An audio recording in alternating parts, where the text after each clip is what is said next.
Everyone, and welcome back to Football Manager 2018 and the third part of this experiment where we're taking a look at what would happen if every player in the game was a free agent. Now, last time we left off, we'd gone 2 years into the future. I think today we'll go about 2 more years into the future, and then we'll see what we want to do after that. Thanks to everybody for all the support on the first 2 episodes. It's been absolutely brilliant. Got loads of new subscribers off the back of the last one. It'd be brilliant if we could get some more today and get us closer to that 20,000 goal that I'm trying to hit. But thanks again for all that support. Now, some of the advice that was given to me last time, because I was struggling to filter through the players who were still free agents but actually quite good. There were 2 suggestions. One was to sort it by international caps. The other one was to use the in-game editor and filter by hidden attributes, which is what I've done here. This is everybody with 100 current ability or more. Because we're 2 years forward now, there's not actually that many players with a free or who is a free agent, but Sami Khedira is probably the biggest name here. He's at Shangang. I think he's on a rolling contract at the moment, but he is available to be picked up, from what I understand. You've got Adam King as well for Dundee United. Emeka Utaka, Christian Ansaldi is a bit of a surprising one, the left back, but he's still there. Junior Hoylett is available. Otherwise, I don't think there's too many. There's Jason Murillo in there, and Fofana as well. Julian Koch from Germany is available as well, defensive midfielder. So there are still a couple of players on free agents, but just about everybody else of any real value has now been picked up. So what we're going to do is go forward 2 years in time, go through all of the leagues, look at some of the international teams, and see how the European Championships went as well. Well, we are now 2 years into the future. When we left off in the Premier League, this is how things looked. We had Manchester City winning the league by 1 point over Arsenal. Chelsea had won it before that, but dropped all the way back to 5th place. But then the following season, we actually had Chelsea come back and win the league again, 7 points clear of Manchester United, Liverpool, and then City further back. It looks like a much more competitive top 4 or 5 now, but the likes of Spurs and Everton have dropped quite well far down. Nice to see Newcastle up in 8th place. And the following season, Chelsea again managed to retain their title by 8 points over Manchester United. City further behind. Arsenal again in 4th place as ever. Or no, not recently actually. I suppose that joke's probably a little bit dead. But Newcastle now up to 6th place, which is very nice to see. If we have a look at the transfers for the past couple of seasons, you can see obviously we don't need to filter by free agents anymore, but you can see Anthony Martial did go to Chelsea for 112 million. Paul Pogba went to Real Madrid for 95 from Chelsea. Kingsley Coman going to Manchester United. Messi going from Spurs to Manchester United, which will help them quite a bit. Lindelof leaving Newcastle. Douglas Costa going to Liverpool. Piqué going to Arsenal. Hamsik going to Chelsea. So the Premier League's starting to pick up a lot of big names. Vidal going to Spurs, not the Arturo Vidal though. Harry Winks moving, Januzaj moving to Everton. Otherwise, not too many major transfers, but still a lot of money being spent on these players. And then the following season, £153 million signing for Manchester United for Marco Asensio from PSG. That is huge amounts of money. You don't see transfers like that very much in Football Manager, but they clearly felt it was worth paying. Marquinhos, also a £100 million transfer. You had Bruno Fernandes leaving Arsenal. Renato Sanchez costing Chelsea 78 million. Julia Jimenez. Vieto going to Arsenal. Arsenal actually spend a bit of money here with Goetze as well. Nacho Son going to Real Madrid from Man United. Diego Costa leaving Chelsea again, this time for Juventus. Nainggolan going to AS Monaco. Lee Griffiths now worth £30 million. Fabinho going to Liverpool, as he has in real life. But otherwise, not too many more surprises down there. So, interesting transfers in the Premier League. It's not changed much about the league itself. You can see there's not any real surprising teams bouncing around positions they shouldn't be. It's nice to see Brentford up in the Premier League, but getting straight back down there. But yeah, and Sheffield Wednesday and Barnsley as well. So not too many surprises. No teams really firing on up the leagues. But if we have a look at La Liga next, then we should be able to see which of the two big giants here have been winning the league. And as you can see, Barcelona took the league off Real Madrid. It was a reverse of the year before, 98-95, 98-95. But Real Madrid not getting that one extra win they needed to secure the title. And Barcelona getting that 98 points and winning it. But Real Betis in third place. Atletico Madrid dropping all the way down to sixth. The following season, Real Madrid again getting 95 points, but this time it wasn't enough. It was enough. Barcelona 4 points behind them, and Atletico Madrid 10 points further behind, but definitely improving on their previous positions there. If we have a look at the transfers for this league, going back to last season, you can see that Paul Pogba and Kingsley Coman, as with the Premier League, top of these lists. Not too many other big names moving around, and not a lot of money being spent either. The following year, Marquinhos again, as we saw, leaving the Premier League to go to Barcelona. But most of these transfers are being driven from the Premier League. That's where all of the really good players and where all of the names getting paid big money are. Because you can see we're already down to less than 10 million, and it's only about 15 transfers deep. So the La Liga team's really struggling to hold their own because they just don't have the financial firepower to keep up with the Premier League. Now, if we have a look at the Bundesliga next, we did see Bayern were struggling a little bit to begin with. So we had Dortmund win the first one, Wolfsburg win the next, but then Bayern did finally come back 6 points clear of Hoffenheim at the top. And the following season they won it again, 6 points clear once more of Wolfsburg this time. So Bayern finally getting their team together and doing well for a change. You can see that obviously Anthony Martial went to Chelsea for 112 million. That was a bit of a loss. But again, very little money being spent. Very few big names. You had Andre Silva going to Bayern. But otherwise, there's just very little going on in the transfer market. Demarai Gray's one of the biggest transfers of the year. The following season, Bayern did reinvest their cash, £90 million on Frank Kessie. Iheanacho leaving Hoffenheim to go to Monaco. Vietto leaving. Schürrle leaving. Kimmich moving to Wolfsburg. Ter Stegen leaving. Most of these players are leaving for other leagues. They're not signing big names. And at the moment, you can see Nicolas Süle there at the top, 54 million so far, and a 62 departure from Bayern, as was Nicolas Süle actually. So again, players leaving, not coming. German First Division not doing that well. If we just have a look at Bayern's squad though, and see how they've managed to come back, then you can see they do have a lot of really good players in their team, which is why they should be winning this league, and probably why they should have been winning it for quite some time as well. But they are finally back on track, and hopefully they'll start doing reasonably well in Europe. Now let's move on to Serie A, and we can see that Juventus have won the most recent title. The season before that, it was Juventus again. It's only 2 points in it that time, though, over Inter Milan, AC and Fiorentina, even Napoli just 9 points behind. And the following season, they won it by 8 points, much bigger gap there, but very close around the top four. And Chievo doing extremely well, coming up into 5th place and 1 point off the Champions League.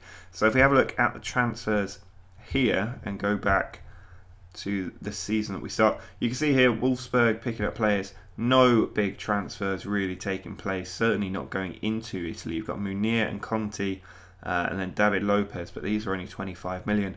The following season again, Inter with the biggest transfer, Mario Balotelli being brought back from China, Pizarro moving, Diego Costa, a few more names here. But when Anthony Knockhart's up there, you know that they aren't picking up world-class players.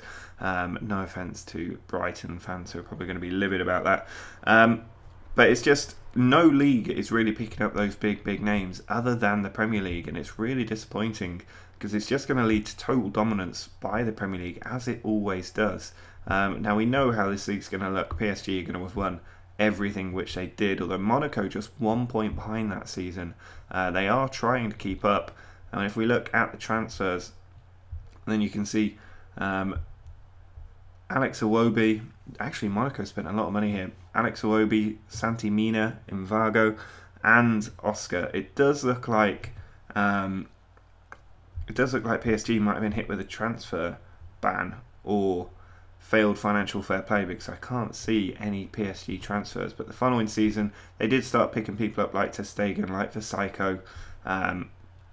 But AS Monaco bringing in Iheanacho, Fosu Mensah, Nainggolan, making good signings. That's why they were able to push PSG all the way, and it does look like it's quite competitive between those two teams.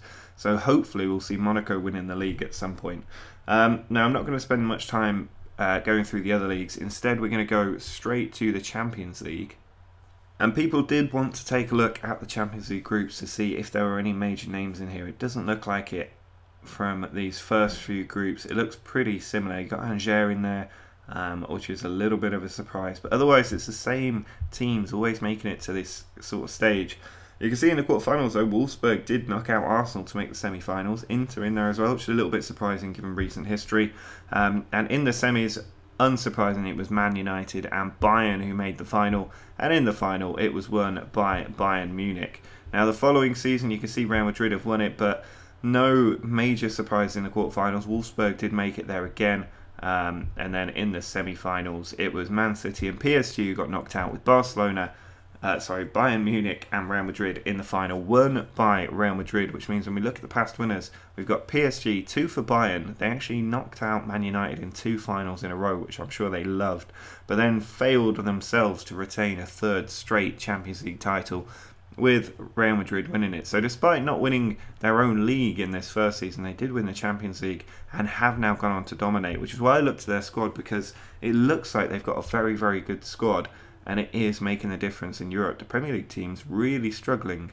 Now, if we just have a look at the last couple of seasons of the Europa League, starting at the quarterfinals, you can see Newcastle made it all the way to the quarterfinals, beaten by Chelsea. Rostov, Nantes, Lokomotiv Moscow there as well. Hoffenheim and Leverkusen making it this far. Liverpool and Chelsea, though, making the final. And in the final, it was Chelsea who took it home. Liverpool losing in another Europa League final. The following season, less surprising teams in here. Dynamo Kiev made it through to the semis, so Lazio, Southampton and Spurs as well. In the semis, it was Spurs and Dynamo Kiev, and the winner was actually Dynamo Kiev. 1-0. They've managed to beat Spurs and win the Europa League, which is a bit of a surprise. And they don't actually have that great a team. They picked up the likes of Aaron Moy, Dominic, but Christian Benteke's in there, but it's just not that strong a team, and they've done extremely well to win the league with that team and beat a team like Spurs in the final as well. And Spurs, if we have a quick look at their team, you can see £52 million Gerard Moreno in there, Marco Rog in there. I mean, this isn't the world's greatest team, but it's still a very, very strong team that should be beating Dynamo Kiev. So it's a little bit of a surprise there. Now, if we have a look at the European Championship up next, because that happened last year, you can see France have won it. They actually won the World Cup the year before this as well, which is a little bit ominous, I would suggest. If we look at all of the groups in this European Championship, you see France at the top there, doing very well. Germany also getting through, Belgium, Poland, Holland. Obviously, this is when more and more teams get through than before. I'm not really sure I like this new European Championship setup. But you can see Wales went through as well, Ireland went through, England went through, Serbia winning that group. England not doing very well in that group. And when it got to the second round, you can see Poland knocked out Ukraine, Germany took out Holland, Austria won, France beat Wales, Belgium beat Slovenia, Serbia 3-0 over Ireland, Italy won, and England did beat Switzerland to make the quarterfinals, where Austria beat Poland, Germany beat Serbia, Belgium beat Italy, and France knocked out England at the quarterfinal stage. Semi-finals, Austria beat Germany 1-0, France beat Belgium 3-0, and in the final it was France that won it. They've now won the World Cup and the European Championship, managed by Arsene Wenger, which I imagine he was probably holding out for the France job had Deschamps been sacked for not winning it. But you can see Martial here at the top of the list. They've just got an impossibly strong team. It is so good. I'm not sure what Mike Maignan is doing in there, a £975,000 goalkeeper. But this is a sensational team, and I think they will dominate international football for some time to come. Austria doing incredibly well to make it to the final of the European Championship. They've got David Alaba, but beyond that, there's not a lot of brilliance in their team. I mean, Arnautovic is now 32. He would have been 31 at that championship. So a last hurrah for quite a few of these players.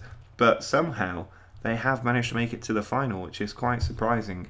Now, if we just have a look at some of these second-round national teams, we can maybe have a look at Holland just to get an idea of where their major players are. You can pause this if you want to look at it in more detail, but Holland have a pretty good side there, but it's weak in depth, I would suggest. Germany, I don't think I have the national team loaded up, so it's going to be all greyed out, which is really frustrating. I need to fix that. Spain, if we look at their national team, we can see at the top there, Marco Asensio worth £100 million, Isco £75 million. A lot of strength in depth for Spain. They've got a very good squad and should not be getting knocked out by Austria. We've got Belgium as well. Obviously their golden generation may well be coming to an end now, but they've still got Lukaku, Carrasco, Bailey, Courtois in there, Munir, and obviously the likes of Hazard must have retired or he's just not in their squad at the moment. But otherwise, England, if we have a quick look at their team, we can see Harry Kane there, £82 million, playing for Barcelona, Dele Alli at Chelsea.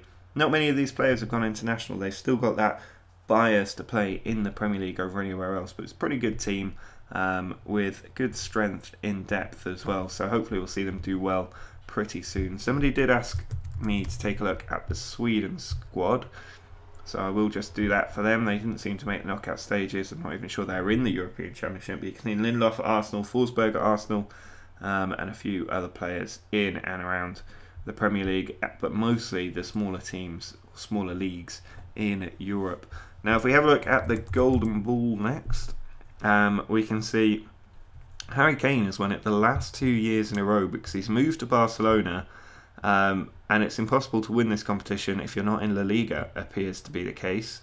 Cristiano Ronaldo wasn't far off with Manchester United, but it wasn't enough. Luis Suarez and Dybala not too far away either. Goalkeeper of the year has been Ederson for the last 2 years, again at Barcelona. Footballer of the year, Coutinho and Eden Hazard. And then the World Player of the Year has been Harry Kane the last 2 years. And finally, World Team of the Year for the last year, Harry Kane leading the line, Dybala and Suarez, Mbappe in there, Coutinho and Asensio in the middle, Alba, and then Bonucci, Piqué, Conti across the defence, Ederson in goal, and then the most, that's all seasons. If we go back to 2019, you can see Suarez, Higuain and Ronaldo behind Harry Kane, Sanchez and Messi in midfield. I mean, you're playing essentially 5 strikers there with Marcelo, Hummels, Bonucci, Sidibe and Ederson in the defensive unit. So that is a pretty strong team. Higuain in there because he got 30 goals in 52 games, but Kane leading the line with 32 in 56. Neymar on the bench at Man City, 27 in 57. You've got Mbappe at Chelsea as well on the bench. Hazard at PSG on the bench. Icardi at City got 31 in 48, which is a better record than Ronaldo got, but Ronaldo gets the nod ahead of him. So some interesting turn-ups there, but not anything too surprising. Now, do drop a like on this video if you are enjoying this series. I'm thinking I might go 5 years into the future and just see if anything really has changed that far forward. I don't think there's much point in going that far ahead because there are no free agents really left in the game. So the league or the leagues have now settled their ways, and I don't think it's going to change too much. But do drop a like on the video if you've been enjoying this series and would like to see one more part. Let me know in the comments if there's anything you would like to see, and make sure to subscribe to the channel for that next part in a few days time. But until next time, see ya.